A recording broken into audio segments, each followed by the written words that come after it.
Hello students, welcome back. My name is Niyati Said and thanks for watching Edupedia Word videos. My topic for the presentation is the fourth section of circulatory system, that is cardiac cycle, or you can say how heart works. So the working of heart or the cardiac cycle. The heart beats in a rhythmic manner. During each heartbeat, the chambers of the heart contract and relax in a specific sequence. The contraction of the heart is also known as systole, and while the relaxation of heart is also known as diastole. The movement of the cardiac chambers are repeated in a cyclic manner during each heartbeat. These movements in each beat, they form a cardiac cycle. It lasts for 0.8 seconds. During the cardiac cycle, blood flows through the chambers of the heart in a specific manner and direction. Okay. Now let's see cardiac cycle. The contraction and the relaxation of the different part of the heart, it takes place in a definite order in three phases. First is your auricular systole, second is your ventricular systole, and third is your joint diastole. Okay, so the function of heart is to pump blood into the blood vessels to ensure that blood reaches all parts of the body, and this is done by the contraction and the relaxation of the chambers of the heart. Remember students, contraction is also known as systole and the relaxation is also known as diastole in scientific language, and it consists of three stages. Once again I am repeating: auricular systole, that is also known as ventricular diastole, just opposite. Okay, when auricles they systole or they contract, then ventricles they just diastole, they just relax. And second is your auricular diastole, which is also known as ventricular systole. Don't get confused students. And third phase is your joint diastole, which is also known as auricular and ventricular diastole. And the pumping action of heart, it takes place in a rhythmic pattern. So as I have told you that it consists of three phases. First is your auricular systole, second is your ventricular systole, and third is your joint diastole. Okay, now let's see its duration. Auricular systole, it consists of only 0.1 second. That means auricles they contract within 0.1 seconds, and the ventricular systole, it is just of duration 0.3 seconds, and the complete diastole, it takes about 0.4 seconds. So 0.4 plus 0.1 plus 0.3 is equals to 0.8 seconds, which I have told you that our cardiac cycle, it lasts for about 0.8 seconds. And during the cardiac cycle, the entire blood flows through the chambers of the heart in a specific manner and direction. Okay, now comes cardiac cycle. First we'll study about the joint diastole, which is a phase 3 here, but due to some reason we'll study this one first. Okay, so what happens in this phase, both the auricle as well as ventricles they relax. This is called as general phase, or this is also called as joint diastole or complete cardiac diastole. Backflow of blood from aorta and pulmonary artery to ventricles is prevented by semilunar valves. Remember student, we had studied in my earlier presentation. And during this phase, during joint diastole, blood continues to flow into right auricle through the great veins, that is superior and the inferior vena cava and coronary sinus. Blood also flows from pulmonary vein into left auricle. Okay. Thus, the systole of auricle, that is contraction of auricle, is followed by systole of ventricle and then by a joint diastole. All these phases, they form a single cycle of heart action. Okay. And after joint diastole, the next heartbeat begins with the contraction of auricle and all the phases of the cardiac cycles are repeated. Okay. And as we very well know that auricular systole, it lasts for about 0.1 second, ventricular systole, it lasts for about 0.3 seconds, and the joint diastole, it lasts for only 0.4 seconds. Okay, and the one cardiac cycle is equals to 0.8 seconds. That is 0.1 second plus 0.3 second plus 0.4 second is equals to 0.8 seconds, which makes one cardiac cycle or 75 contractions per minute. Okay, am I clear? Now, firstly, all chambers of heart are in relaxed state, which we call it as joint diastole. Now, when tricuspid and the bicuspid wall, this is your mitral wall, which we also called as bicuspid wall, okay? And this is your tricuspid wall. When they both open, the blood from the pulmonary vein and vena cava flows into left and right ventricle respectively through left and right auricle. Semi-lunar walls are closed at this stage, that is joint diastole. Okay. Now comes auricular systole. Okay. Now comes auricular systole. In this phase, the auricles contract together and the blood passes from the auricle into ventricles which are in diastole. The SAN, that is your SA node.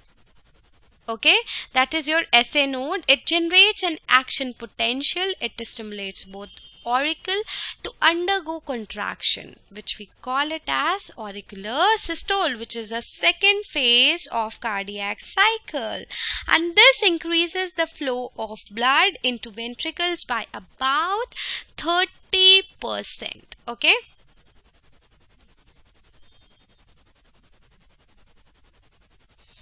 Now what happens in auricular systole? Let's study in detail.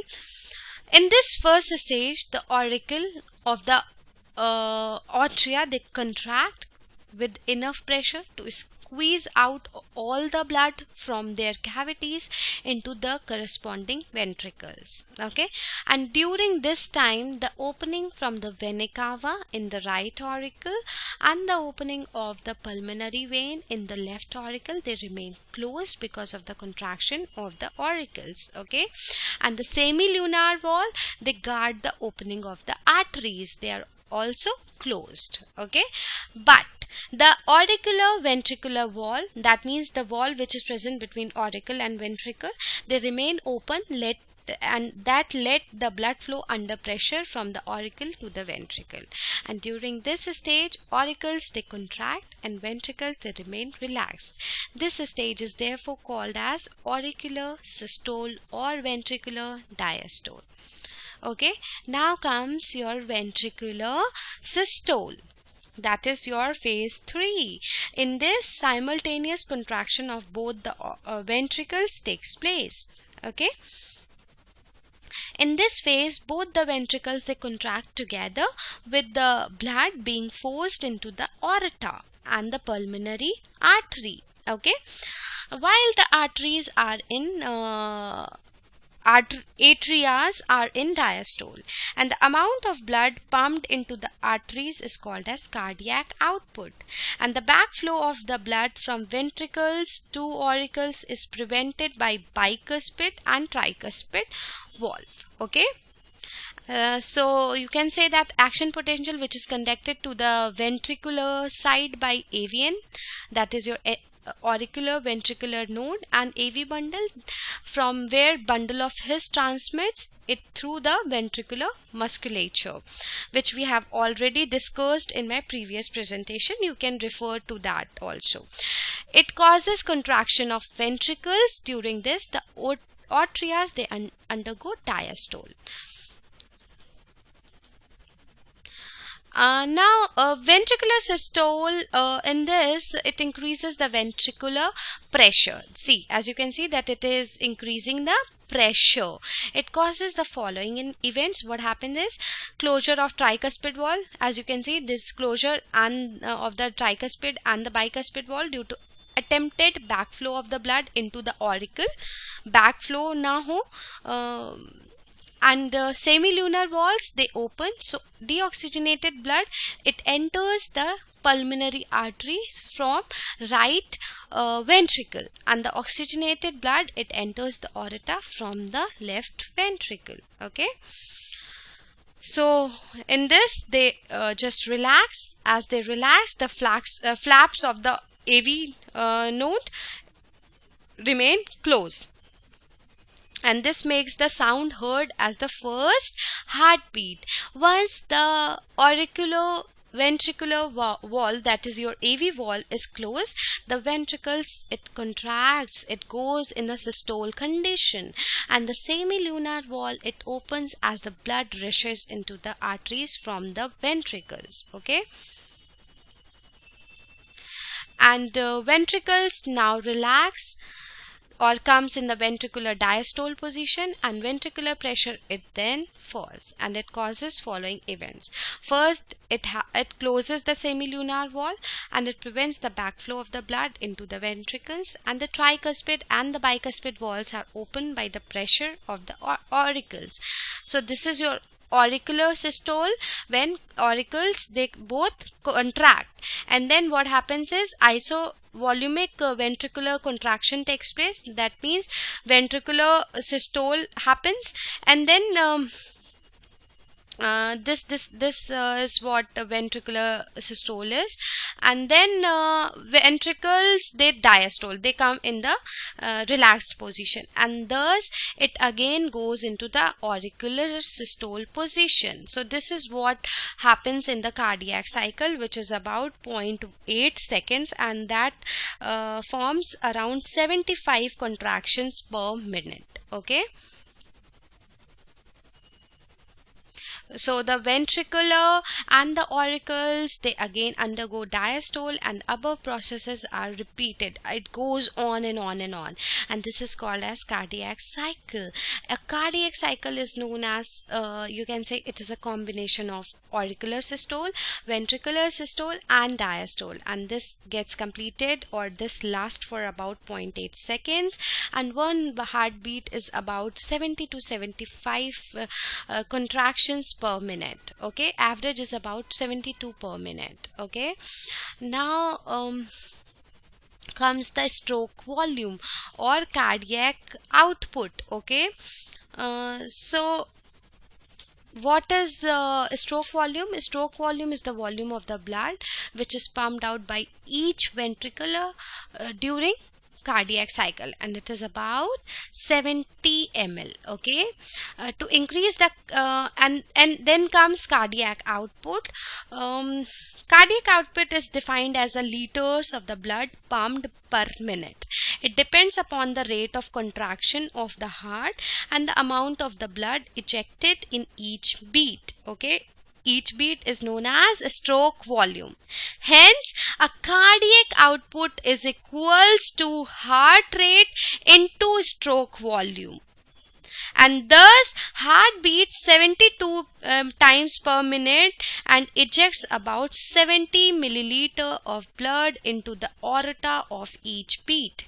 So, the cardiac output is 72 into 70 is equals to 5040 ml. That is around 5 liters in each cardiac output. Okay, to increase the cardiac output, you have to increase the stroke volume or increase the heart rate or just increase the both. Okay, I'm again repeating. You can jot down this point as it is very important, that cardiac output is equals to heart rate into stroke volume. Okay, heartbeat is about 72 times per minute. And what is the stroke volume? Stroke volume is around 70 ml. So 72, that is your heartbeat, into 70, that is your stroke volume, give rise to 5 liters is the cardiac output. Okay, so the cardiac output is defined as the liters of the blood which is pumped per minute, and it depends on the rate of contraction of the heart and the amount of the blood ejected in each beat, that is your stroke volume. Okay, but the cardiac output of an athlete is very high. It is very high. Okay, and if we talk about the pulse rate, then pulse is, you can say that when a heart contracts and expands, a wave appears in the arteries due to flow of blood. This is called as pulse. Okay, this is called as pulse. Slow pulse is known as bradycardia, and fast pulse is known as tachycardia. Okay, it is over 100 beats per minute. For example, hypertension. Now, some facts about pulse rate. You will be amazed to know that it is higher. Pulse rate is higher in children than adults. It is higher in females than males. It is higher in standing position than lying position. And pulse rate, it increases during emotional stress, that is your anger, fear, excitement, and exercise. Okay. So this comes to an end. Stay tuned and keep watching Edupedia Word videos.